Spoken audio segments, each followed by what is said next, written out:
Hello students, good morning. मैं Vipin sir और जीविका chemistry classes में आपका एक बार फिर से स्वागत है। हेलो स्टूडेंट्स, आप पढ़ रहे थे पार्ट 13, अब आप पढ़ने जा रहे हैं पार्ट 14। ठीक है ना? क्या पढ़ने जा रहे हैं? पार्ट 14।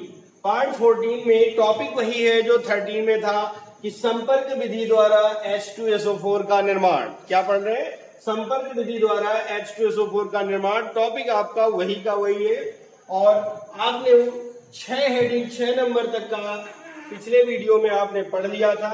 अब इसके आगे आपको 7वें नंबर की हेडिंग पढ़नी है। वो क्या है? तो आइए स्टूडेंट्स शुरू करते हैं मिलकर H2SO4 संपर्क विधि की H2SO4 का अगला टॉपिक। ठीक है ना? तो ये है आपका। देखिए, मैं इस 6वीं हेडिंग को साफ कर देता हूं और स्टार्ट करते हैं आगे का टॉपिक। तो नंबर 7 पर हेडिंग आती है परीक्षण बॉक्स। ठीक है ना? परीक्षण बॉक्स। तो लिखेंगे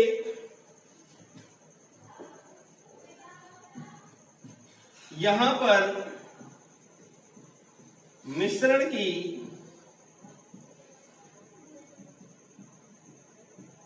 शुद्धता की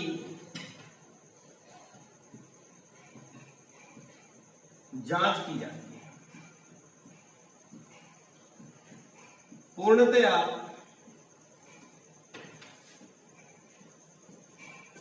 शुद्ध मिश्रण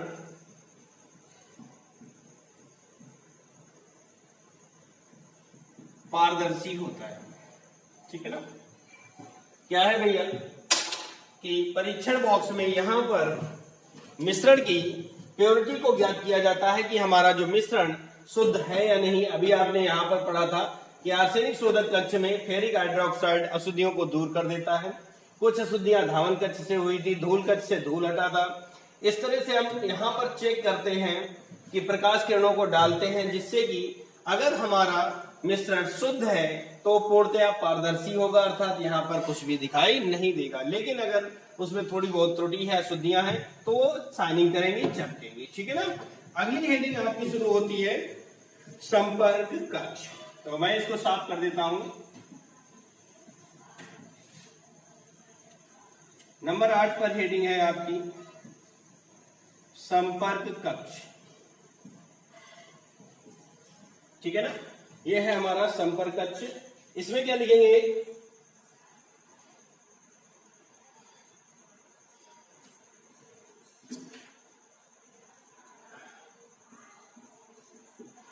परीक्षण बॉक्स से जांच के बाद गैसीय मिश्रण को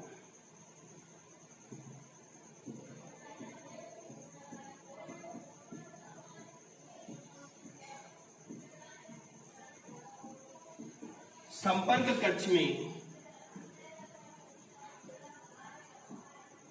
प्रवाहित करते हैं, जहां पर उत्प्रेरक के रूप में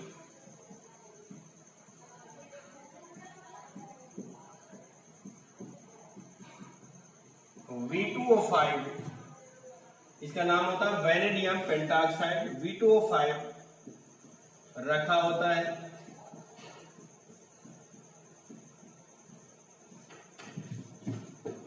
इस कक्ष का ताप लगभग 450 डिग्री सेंटीग्रेड होता है। यहां पर SO2 का ऑक्सीकरण SO3 में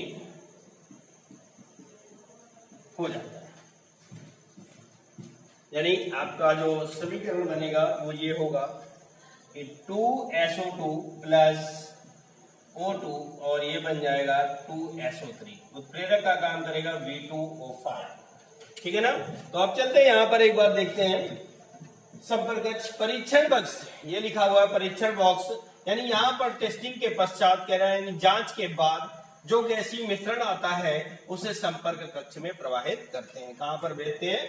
संपर्क कक्ष में। यहाँ पर V2O5 भरा होता है और इस कक्ष का ताप जो है वो लगभग 450 डिग्री सेंटीग्रेड होता है। यहाँ पर उत्प्रेरक के रूप में V2O5 यानी वैनेडियम पेंटाऑक्साइड रखा हो जाता है। इस कक्ष का ताप लगभग 450 डिग्री सेंटीग्रेड होता है। यहाँ पर SO2 का ऑक्सीकरण SO3 में हो जाता है। आई बात समझ में? तो चलिए आगे देखते हैं कि ये आपका हो गया। और अगली लास्ट हेडिंग है आपकी अवशोषण कक्ष।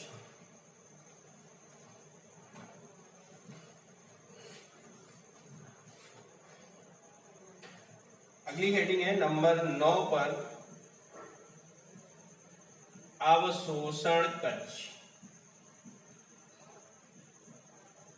ठीक है ना? अवशोषण कक्ष के बारे में बात करते हैं।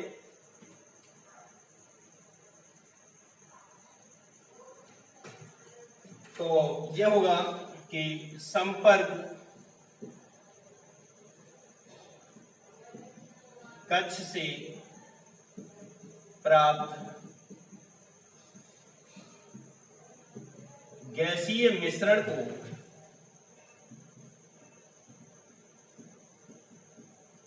अवशोषण कक्ष में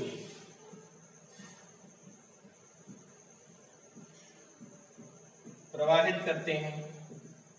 कहां पर भेजते हैं? अवशोषण कक्ष में, जहां ऊपर से सांद्र H2SO4 टपकता है, टपकता रहता है। H2SO4 में SO3 अवशोषित होकर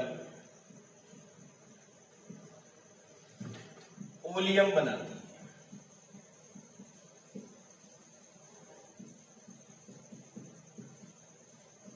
ओलियम बनाती है।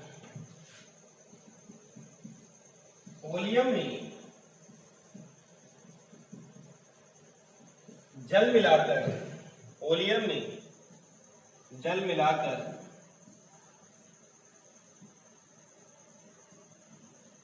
इच्छित सांद्रता का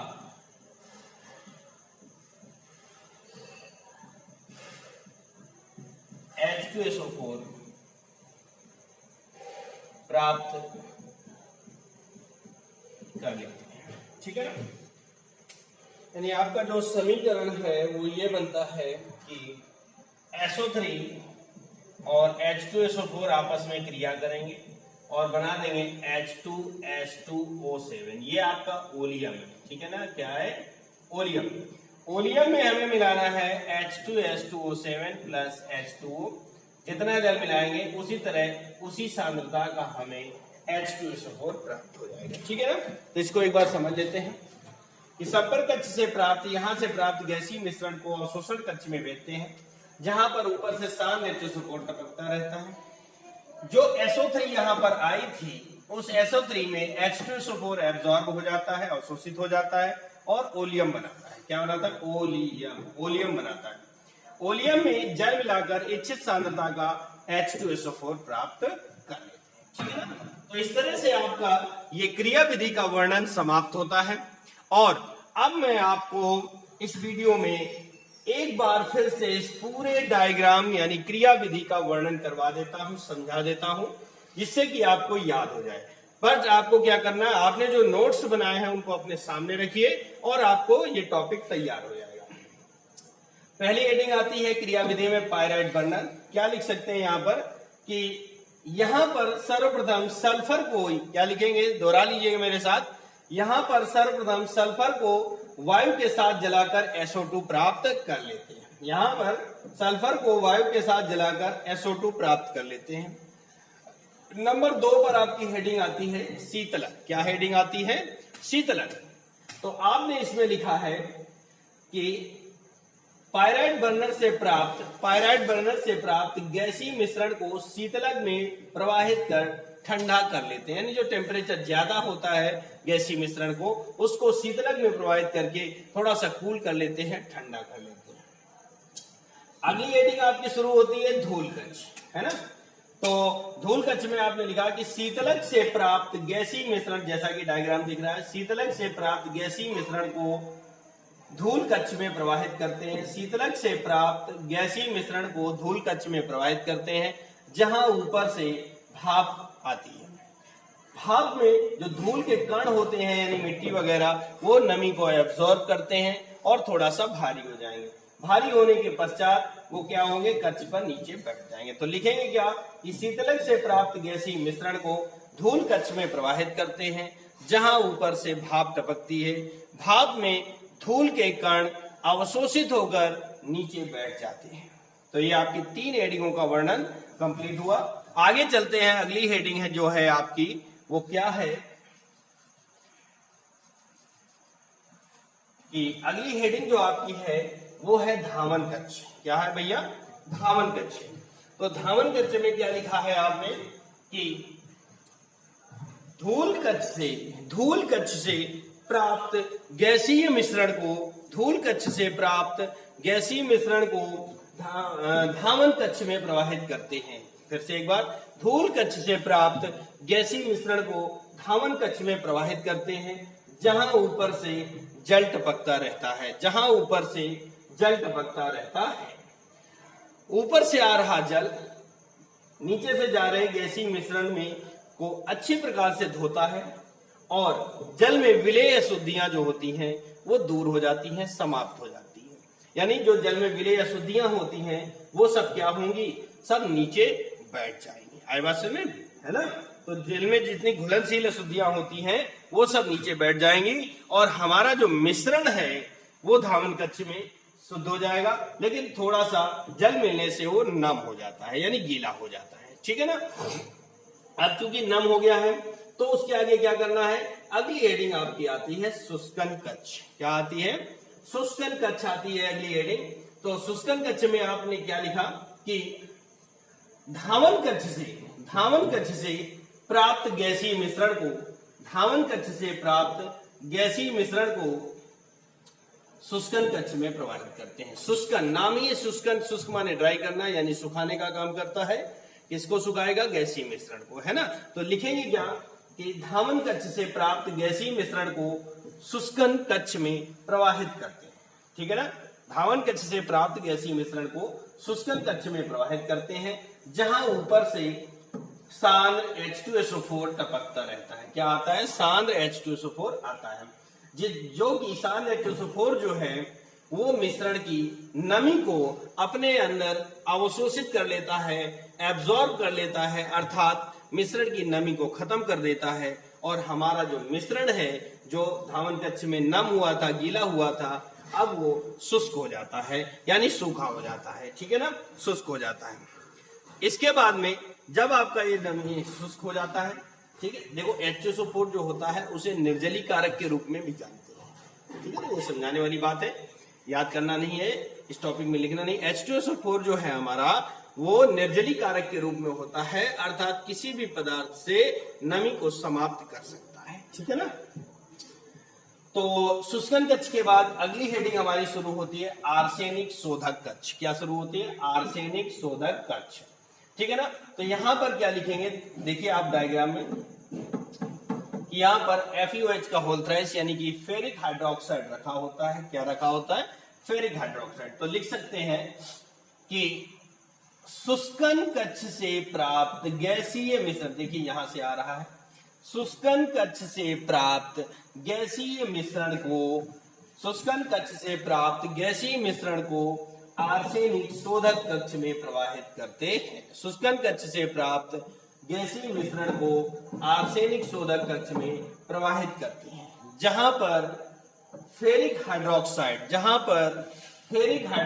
पहले से रखा होता है, जहां पर फेरिक हाइड्रोक्साइड पहले से रखा होता है। ठीक है ना। फेरिक और यानी जो फेरिक हाइड्रोक्साइड है वो क्या करेगा कि जो गैसीय मिश्रण में आर्सेनिक के यौगिकों की अशुद्धियां थी, आर्सेनिक के यौगिकों की जो अशुद्धियां थी उनको अपने अंदर एब्जॉर्ब कर लेता है, अवशोषित कर लेता है और हमारा मिश्रण जो है वो शुद्ध हो जाता है। क्या हो जाता है? शुद्ध हो जाता है। हमारा मिश्रण जो है वो शुद्ध हो जाता है। ये काम है आर्सेनिक शोधक कक्ष का, ठीक है ना। हमारा मिश्रण जो है वो क्या हो गया? प्योर हो गया। अगली हेडिंग आपकी आती है परीक्षण बॉक्स। क्या आती है? परीक्षण बॉक्स। परीक्षण बॉक्स में क्या रखेंगे कि लिख सकते हैं यहां पर परीक्षण बॉक्स में, देखिए ये नाम है परीक्षण बॉक्स, यानी कि टेस्ट करने के काम आएगा, परीक्षा लेने के काम आएगा, चेक करने के काम आता है। तो यहां पर लिखेंगे सॉरी, आर्सेनिक शोधक कक्ष से प्राप्त गैसीय मिश्रण को परीक्षण बॉक्स में प्रवाहित करते हैं। आर्सेनिक शोधक कक्ष से प्राप्त गैसीय मिश्रण को परीक्षण बॉक्स में प्रवाहित करते हैं। यहां पर मिश्रण की शुद्धता की जांच की जाती है। यहां पर मिश्रण की शुद्धता की जांच की जाती है कि हमारा मिश्रण प्योर है या नहीं। तो क्या करते हैं कि यहां पर लेंस की सहायता से इसमें प्रकाश किरणें केंद्रित करते हैं और प्रकाश किरणें भेजने के बाद में अगर हमारा मिश्रण शुद्ध है तो उसमें कुछ भी दिखाई नहीं देगा, और अगर अशुद्धियां भी उपस्थित है तो शाइनिंग होगी, यानी पूर्णतया शुद्ध मिश्रण जो है वो पारदर्शी होगा। इसके आगे आपकी अगली हेडिंग आती है संपर्क कक्ष। क्या आती है भैया? संपर्क कक्ष आती है। संपर्क कक्ष में आपका लिखा हुआ है परीक्षण बॉक्स से प्राप्त गैसीय मिश्रण को संपर्क कक्ष में प्रवाहित करते हैं। कहां पर?